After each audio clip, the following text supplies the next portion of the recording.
বিকাশে টাকা পাঠালে কোটিপতি, আর ঘরে বসে খেলুন আর ইনকাম করুন লাখ লাখ টাকা। সোশ্যাল মিডিয়ায় এরকম বিজ্ঞাপন সবার চোখে পড়ে।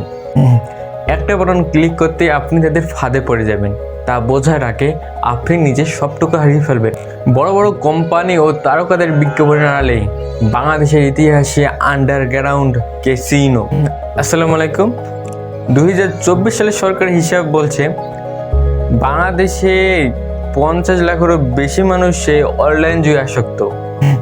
এক সময় জুয়া মানে ছিল গোপন আসর, কিন্তু এখন আপনার হাতের মোবাইলটা হয়ে গেছে ক্যাসিনো।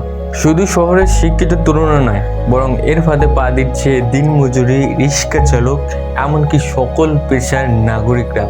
স্কুল পড়ুয়া তরুণরা তো এখন এই অনলাইন জুয়া খেলতে। অর্থনৈতিক মুক্তির মরীচিকা তারা করছে সবাইকে। বিষয়টা শুধু নেশা বা অপরাধের মধ্যে সীমাবদ্ধ নয়, বরং এটি বাংলাদেশের অন্যতম অর্থনৈতিক হুমকি।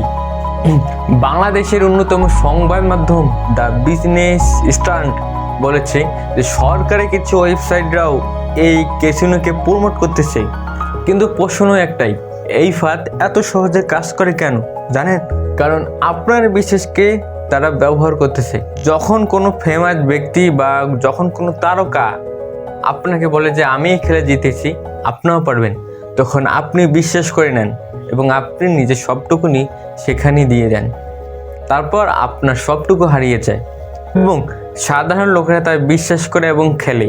আসল প্রশ্নটা এখানেই যে এই ক্যাসিনোকে থামানোর জন্য সরকার কী করতেছে, প্রশাসন বা কেন বারবার ব্যর্থ হচ্ছে।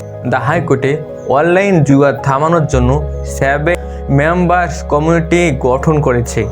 বাংলাদেশি গোয়েন্দা সংস্থা Bangladesh financial intelligence unit BFIU জানিয়েছে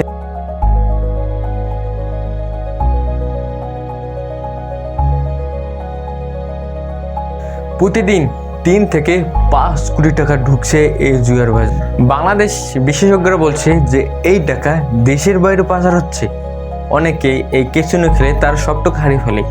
প্রশ্ন হচ্ছে এই টাকা কোথায় যাচ্ছে? ভারতের সংবাদ মাধ্যম অনুযায়ী বাজারের পরিমাণ দাঁড়িয়েছে $10 বিলিয়ন। বাংলাদেশ হিসেবে 47,000 কোটি টাকা। ভাবার বিষয়, BTRC পুরনো হিসাব তারা বলছে 2600-রও বেশি অনলাইন জুয়ার সাইট তারা ইতিমধ্যে ব্লক করে দিয়েছে। কিন্তু প্রতিদিন অনেকে এই ওয়েবসাইট তৈরি করতেছে এবং তারা সেখানেই প্রতিদিন এই অনলাইন জুয়ার ওয়েবসাইট তৈরি হচ্ছে এবং সেখানেই তারা অনেকেই খেলতেছে। তো এটাকে থামা এত সহজ না। টেকনোলজির দৌড়ে আইন যেন এক পা পিছিয়ে থাকে, কিন্তু একটা প্রশ্ন মনের মধ্যে থেকেই থাকে, কবে থামবে এই চক্র? যতদিন না আমরা নিজেরাই সচেতন হচ্ছি, ততদিন এই চক্র নিত্য নতুন চাল চালবেই।